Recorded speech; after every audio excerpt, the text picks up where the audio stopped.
At the EMS Weekend, Rick opens up one of the first sessions with some thoughts on suffering. And he throws out 3 different possible response mechanisms that come with great suffering. They're brilliant, they're great. I'm going to give you 4 because I think there's one extra that we try that kind of ties into what Rick says. But there's 4 outcomes that happen when we experience great suffering, especially in infidelity.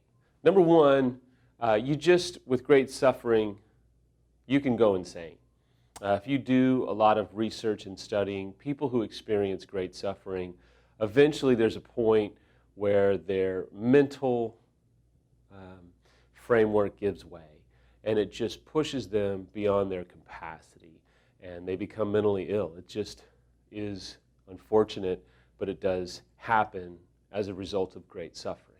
Number 2 is, with great suffering, we oftentimes try and numb the pain or numb the feelings that we're dealing with.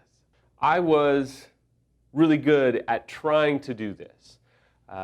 When the pain just was overwhelming, I really worked to try and numb it. I tried to stay busy. I drank a lot.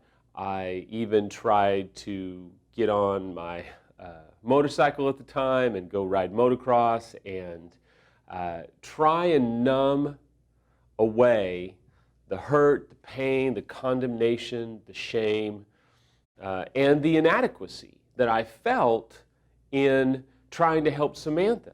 So with great suffering, we'll try and numb it as well.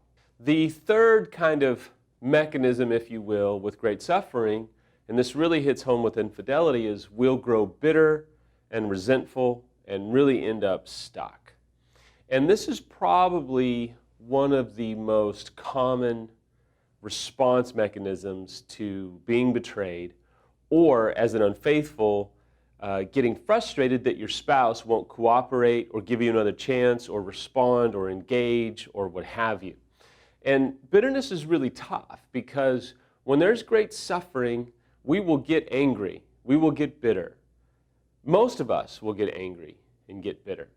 But it's really a unique chasm, because I think at some level, if we're really all being honest, no matter how great of a Christian or Buddhist or what have you that we are, we all must pass through the hallway of bitterness. I mean, when my affair came out, my first response was I was stunned, I was numb, and then I eventually had to pass through some bitterness. I was angry at my affair partner. I was angry at Samantha's reaction and lack of self-awareness. I was angry at people who left us, who just turned their back on us. I was angry at Samantha. I mean, I was bitter, not just angry. I think we all have to walk down that road because initially we're just not Christ. We're not perfect. We're going to get bitter as we encounter suffering. But there is a difference between ending up stuck and just pissed off and resentful versus passing through the hallway of bitterness and resentment. I think anybody that's ever been betrayed, if they're being honest, would tell you, yeah, I've walked down that hallway. It sucks. It's hard. It's excruciating. You may be in that hallway right now. And the decision will have to be from you to not stay there. In fact, I'm going to say something that I really believe.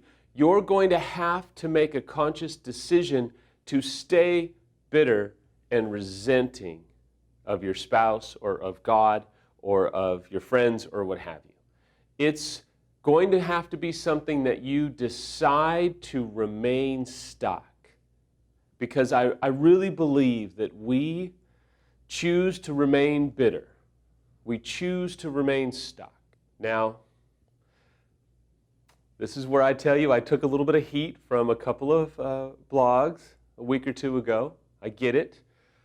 No one likes to be called to accountability for their own emotions, especially when they are a victim of someone else's terrible immorality. And I'm not giving you this big speech. I'm not trying to minimize your pain or your even right to be bitter. Because remember, we all pass through that hallway. It is just life. It is recovery. But for you to stay there, you're going to end up stuck. You're going to end up bitter. And everyone that you come in contact with is going to experience that bitterness. The fourth outcome is that we will, through great suffering, and as a result of great suffering, we will love deeper, we will love better, we will love bigger. You talk to anybody in this life who is someone that is magnetic, and I don't mean as a salesman, I mean their personality, their life, their way of conducting themselves is passionate and loving, and there's a gleam in their eye because they've suffered. You want to talk to someone who knows how to love you in spite of your difficulties and love you in spite of your challenges and in spite of what you have been through or revealed to them. You want to hang on every word of someone who is able to communicate with you in a passionate way. They have suffered. I'm just telling you, I have suffered immensely. Samantha has suffered immensely. I suffered because of my own choices and the consequences that came upon me. Samantha suffered because of the consequences of my choices, but I will tell you, she is a big lover. She loves deep. She loves long. She loves with a passion that doesn't come from everything going your way in life. When everything goes to hell and you choose to not put a bed in that hallway, but you actually move through it slowly, but with a steady progress and a commitment to not stay there, I promise you, you will arrive eventually at a great place of deep love, of deep gratitude, of a deep appreciation of life.